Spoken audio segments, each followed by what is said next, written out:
एक प्रश्न आया है, ये प्रश्न भी बहुत अच्छा है। ये रवीश कुमार के संबंध में मुझसे प्रश्न पूछा गया है और पूछा है इमरान खान ने। इनको सुनते हैं। सर, मैं अपना संदेश आप तक पहुंचाना चाहूँगा, क्योंकि कुछ ही लोग ऐसे हैं जो सच बोलते हैं, बाकी तो सभी लोग बिक चुके हैं। तो सर, मैं आपसे ये कहना चाहूँगा कि इंसान जो है वो रवीश कुमार पे बहुत विश्वास करता है और कोरोना जैसी महामारी को महामारी इसलिए मानता है। 50% लोग मानते हैं, 50 नहीं मानते। जो 50 मानते हैं उनसे हमारी बात हुई और हम आपकी मुहिम को आगे बढ़ा रहे हैं। काफ़ी लोगों को आपके वीडियोस शेयर करते रहते हैं। तो उन्होंने क्या कि यार ऐसा नहीं है, बीमारी है, अगर कुछ ऐसा होता तो रवीश कुमार ज़रूर बताते। और रवीश कुमार जो हैं वो 5G और वैक्सीन पे बिल्कुल बात नहीं करते हैं।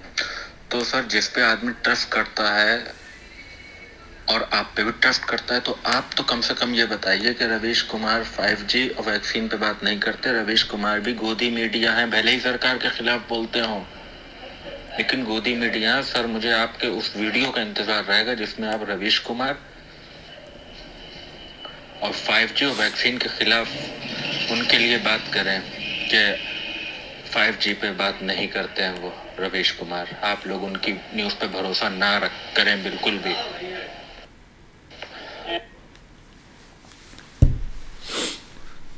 देखो मित्र, एक बात बहुत जान लेनी जरूरी है कि समाज में दो तरीके के क्रांतिकारी लोग होते हैं जिन पे लोगों की निगाह जाती और जिनको लोग अच्छा मानते हैं। एक वो क्रांतिकारी होते हैं जो बहुत सोशल तरीके से समाज के बारे में बात करते हैं। इन लोगों को हम बोलते हैं नैतिक व्यक्ति।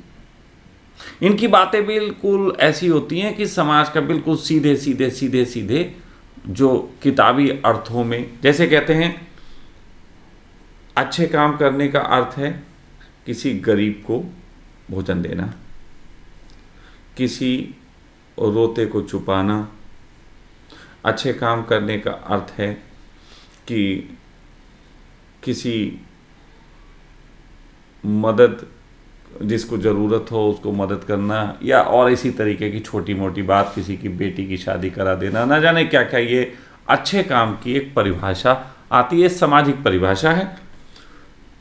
जैसे सरकारें प्याऊ लगवा देती हैं या नेता लोग प्याऊ लगवा देते हैं, भोजन बंटवाते हैं, कंबल बंटवाते हैं, ये सब इस तरीके के काम सामाजिक कार्यों में आते हैं और ये सामाजिकता के तहत अच्छे हैं। लेकिन अच्छे काम एक वो लोग भी करते हैं जिनके चिंतन समाज को एक अलग तरीके की सोच से भरते हैं, लेकिन उनके चिंतन जो होते हैं वो ऐसे होते हैं जैसे 50 लोग पक्ष में होते हैं, 50 लोग विरोध में होते हैं। वो ऐसे लोग होते हैं जैसे मैं हूं। मैं मानता हूं कि हर गरीब अच्छा हो ऐसा जरूरी नहीं। हर स्त्री जो है वो लाचार हो और स्त्री ही सही होती है। पुरुष और स्त्री की लड़ाई हो, जैसे आप अक्सर देखते हो,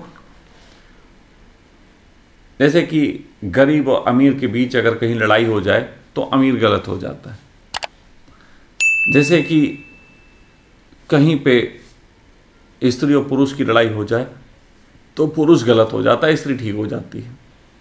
कहीं पे कोई विकलांग की और स्वस्थ आदमी की बातचीत हो जाए तो विकलांग सही होता है, स्वस्थ आदमी गलत हो जाता है।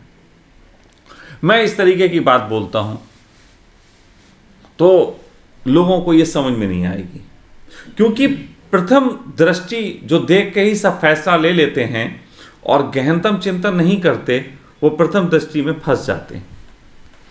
रवीश कुमार एक बिल्कुल नैतिक आदमी हैं। वो नैतिकता के जो पैमाने हैं जैसे कि किताबी पढ़े लोगों में होते हैं, उसी तरीके के नैतिक आदमी हैं। उन्हें सरकार के प्रति जो लगता है वो गलत कर रही है उसकी वो बात करते हैं, लेकिन साथ साथ वो नैतिकता के उन्हीं नियमों के शिकार हैं जिसके शिकार अक्सर नैतिक लोग हो जाते हैं और अनैतिकता को जन्म मिलता है। जैसे भीष्म पितामह बहुत बढ़िया आदमी थे, नैतिक आदमी थे, लेकिन जब द्रौपदी की साड़ी उतारी जा रही थी तो भीष्म पितामह के पास एक लॉजिक था जिसके तहत वो दुर्योधन का विरोध नहीं कर रहे थे, और वो लॉजिक था कि मैंने संकल्प लिया है, और संकल्प की परिभाषा है कि प्राण जाए पर वचन न जाए, और मैंने संकल्प लिया है कि मैं इस गद्दी की रक्षा करूंगा, तो अब इस गद्दी के अगेंस्ट तो वो बोल ही नहीं सकते। तो नैतिक आदमी एक जगह ऐसा कार्य होता है जहां अनैतिक हो जाता है, लेकिन कृष्ण जैसा व्यक्ति ऐसा नहीं करता। कृष्ण जैसा व्यक्ति कहता है कि मैं शस्त्र नहीं उठाऊंगा, लेकिन जरूरत पड़ती तो वो शस्त्र उठा लेते हैं। तो नैतिक और धार्मिक व्यक्ति का अंतर आपको समझना पड़ेगा। लोगों को बहुत जरूरत है इस बात की समझने की कि नैतिक लोग किस तरीके से अनैतिकता फैलाते हैं, इस बात को गहनतम रूप से देखा जाए। रवीश कुमार और भीष्म पितामह में ज्यादा अंतर नहीं है, लेकिन महाभारत की जड़ भीष्म पितामह हैं, ये वो कभी मानने को तैयार नहीं होंगे। भारत में रवीश कुमार जैसे लोग, केजरीवाल जैसे लोग, ये नेक्स्ट लेवल की बर्बादी के कारण हैं।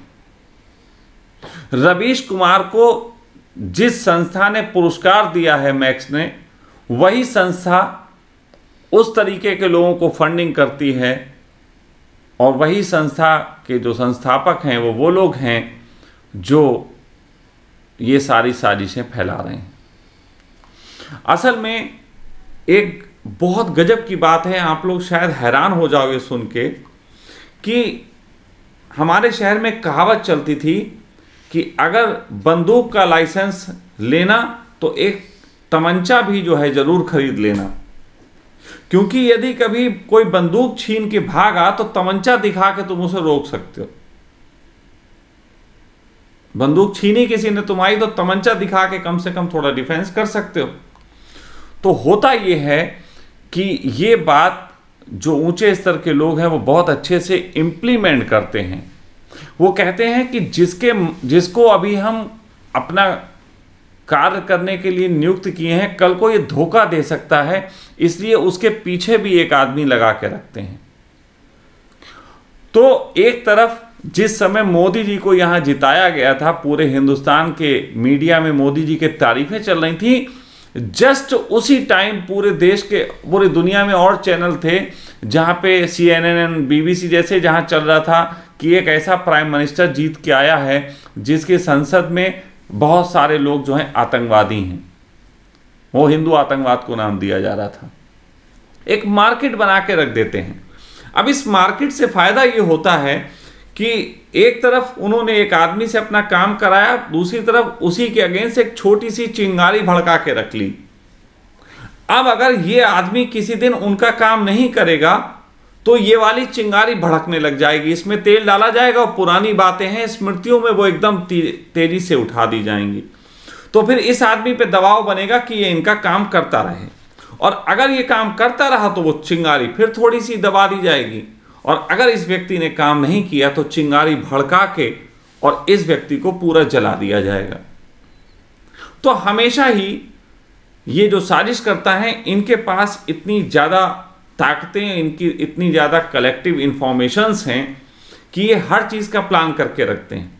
रवीश कुमार मोदी के खिलाफ कुछ भी कर ले, लेकिन मैं गारंटी से कहता हूं रवीश कुमार कभी मारे नहीं जाएंगे, क्योंकि रवीश कुमार को जिंदा रखने का अर्थ है कि मोदी के पीछे एक डंडा रखना, या इस तरीके की विचारधारा को एक जीवित रखना कि जिसको बढ़ा के कभी भी इन्हें तबाह किया जा सकता है।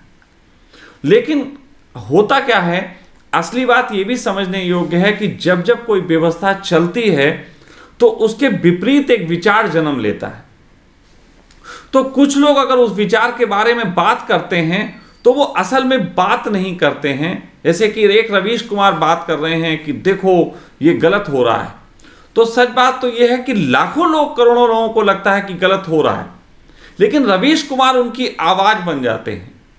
अब रवीश कुमार जब आवाज बन गए हैं तो रवीश कुमार के ऊपर विश्वास के कारण बाकी लाखों लोग अपनी स्वयं की आवाज नहीं बनेंगे, और अपनी स्वयं की आवाज ना बनने के कारण रवीश की आवाज एक दिन जो है तोड़ फोड़ करके और भटकाई जा सकती है। रवीश कुमार अगर किसी दिन भटक जाएं, रवीश कुमार किसी दिन नैतिकता छोड़ दें, तो रवीश कुमार को चैनल भी निकाल सकता है, अब थोड़ी देर की बात, अगर रवीश कुमार के विपरीत भी तो विचार है ना। अब जैसे आपका विचार रवीश कुमार के विपरीत विचार है, मेरी सोच रवीश कुमार के विपरीत विचार, मुझे वो अच्छे भी लगते हैं और मुझे पता है कि वो कहाँ पे फंसे हुए हैं। और फंसने के पीछे रवीश कुमार के पास एक लॉजिक है, वो लॉजिक भी आप जान लीजिए। रवीश कुमार को कोई फंडिंग नहीं हो रही है, बता दूं। रवीश कुमार को ना कोई पैसे से उलझाया जा रहा ना कुछ। जिस तरीके से बेईमान आदमी लोभी होता है धन का, पद का, प्रतिष्ठा का, उसी तरीके से अच्छा आदमी भी गुलाम होता है अच्छी सोचों का, अच्छे तर्कों का, इनका गुलाम होता है। रवीश कुमार को वो गुलामी वही बुरे लोग देते हैं जो रवीश कुमार जिनका विरोध कर रहे हैं। जैसे कि रवीश कुमार सत्ता के खिलाफ बोलेंगे, मोदी जी के खिलाफ बोलेंगे तो वो कहेंगे हम सत्ता के खिलाफ बोल रहे हैं। लेकिन सत्ता के खिलाफ बोलने में वो ये जानते हैं कि लॉ के तहत अगर सत्ता कोई नियम देती है तो रवीश भी उसका विरोध नहीं कर सकते। जैसे मैं आपको एक बात बता दूं कि जब जैसे पहली बार जब कोरोना आया था तो कोरोना के वक्त में जिस दिन मोदी जी ने पहली बार आके कहा था कि अब बंदी की जा रही है, तो एक राष्ट्रीय आपदा अधिनियम है, 2005 के आसपास ये बना था, राष्ट्रीय आपदा अधिनियम। राष्ट्रीय आपदा अधिनियम का मतलब होता है कि जिस दिन राष्ट्र पे कोई आपदा आएगी और ये अधिनियम एक्टिवेट किया जाएगा, उस दिन के बाद ना सोशल मीडिया, ना मीडिया, ना कोई सरकारी कर्मचारी, ना कोई नेता इस बात के खिलाफ बोलेगा। अरे आप रवीश कुमार की तो बात छोड़ दीजिए, कभी कोई नेता बोलता है इसके खिलाफ कि ये साजिश है? हर नेता मास्क लगाए घूम रहा है। ये सब एक ही थाली के चट्टे बट्टे। तो कहने का अर्थ यह कि रवीश कुमार को एक अच्छी सोच ने ही गुलाम बना के रखा। मैं तो कहूंगा मेरी ये पार्ट जो है रवीश कुमार को, किसी दिन हम लोग अपना ये पूरा पार्ट बोलेंगे और इसको कट करके रवीश कुमार को टैग करेंगे, 5000 लोग सीधे रवीश कुमार को सुनवाएंगे, शायद उनको भ्रष्ट होने की थोड़ी कला आ जाए। लेकिन वो जब कला आएगी तो रवीश कुमार एनडीटीवी से निकाल दिए जाएंगे, क्योंकि राष्ट्रीय आपदा अधिनियम के तहत रवीश कुमार जो बोलेंगे उसकी जिम्मेदारी एनडीटीवी की होगी। और एनडीटीवी को जब लगेगा कि ऐसा बोल रहे हैं तो ऊपर से सरकारी आदेश आएगा कि आपका चैनल बंद किया जा रहा है, तो वो चैनल बंद कराने के बजाय रवीश कुमार का प्रोग्राम बंद कर देंगे। तो ये होती है उनकी मजबूरी। अब मेरी तो नहीं है। मेरी मजबूरी इसलिए नहीं है क्योंकि मैं ना तो सरकार से सरकारी पैसा ले रहा हूं, ना ही मैं कोई इस तरीके का चैनल चला रहा हूं। हाँ, मेरे चैनल को बंद करवा सकते हैं, वो सब कर सकते हैं, लेकिन उसमें भी कुछ छोटे छोटे पॉइंट होते हैं तो मुझे पता है। यही कारण है कि कोरोना पे जितनी भी मैंने बातचीत कही हैं, मेरे वीडियो ज़्यादा नहीं हटाए गए और बाकी और लोगों के वीडियो हटाए गए। ऐसा नहीं है कि उनके वीडियो हटाए गए वो ज़्यादा क्रांतिकारी हैं, बल्कि ऐसा है कि उनको वो ट्रिकें नहीं मालूम कि कौन सी ट्रिकों का इस्तेमाल करके सोशल नेटवर्क प्लेटफॉर्म को धोखा दिया जा सकता है कि आप उनकी नज़र से बच जाएं। छोटा शब्द बोल दे रहा हूं। बाकी सब लोग जो विरोध करते हैं वो ऊपर एक शब्द डालते हैं और टैगलाइन डाल के फिर विरोध लिखते हैं। अब जो है वो सर्च इंजन में अगर डाल दे, फेसबुक पे कोई पोस्ट आएगी तो पहले हम सर्च करेंगे, फिर उसके बाद उसको डालेंगे, नहीं तो चैनल हटा देंगे, तो वो पकड़ा जाएगा। अब नहीं तो या मैं इसको कोई और नाम दे दूं, अगर मैं हरे रामा कर दूं इसका नाम, तो हरे रामा से हम सब तो समझ जाएंगे कि हम किसकी बात कर रहे हैं, लेकिन फिर हरे रामा को वो सर्च इंजन में डाल के पकड़ा नहीं जा सकता। तो मेरे जो टैगलाइंस होते हैं वो थोड़े से अलग होते हैं। और दूसरा, मैं वीडियो रिकॉर्ड करके और आप तक अपनी अच्छाई दिखाने के लिए उसको कट पेस्ट करके नहीं बोलता हूं, क्योंकि जब कोई वीडियो ऐसे बोला जा रहा होता है जो कि रिकॉर्डेड है और डाला जाता है तो उसको भी पकड़ा जा सकता है। मैं ज़्यादातर लाइव आता हूं, लाइव को पकड़ने का सिस्टम अभी जल्दी बना नहीं है। जैसे मैंने कहा, मैं आईटी की नॉलेज रखता हूं, तो मुझे मालूम है कि अभी लाइव पे एकदम पकड़ने का सिस्टम नहीं बना, तो इसलिए मेरे वीडियो ज़्यादातर लाइव हैं, जिसकी वजह से हटाए नहीं जाते। लेकिन लाइव बोलने के लिए आपको एक बात चाहिए कि कहीं कहीं पे आपकी बात 19-20 भी हो जाएगी, हो सकता है लोग तब कहें पता नहीं क्या बोल रहा है, उस बंद कर दें, तो व्यू थोड़े कम आते हैं, लेकिन अब जिंदा रहते हैं। बस उनके व्यू ज़्यादा आते हैं, फिर अगले दिन हटा दिए जाते हैं। तो ये थोड़ी सी बातें हैं। तो रमेश कुमार जी की कुछ मजबूरियां हैं, उनमें से एक मजबूरी कानूनी है और दूसरी नैतिक है। रमेश कुमार जी एक ऐसे अच्छे इंसान हैं जो द्रौपदी की साड़ी उतरते वक्त बिल्कुल बीच में नहीं आएंगे।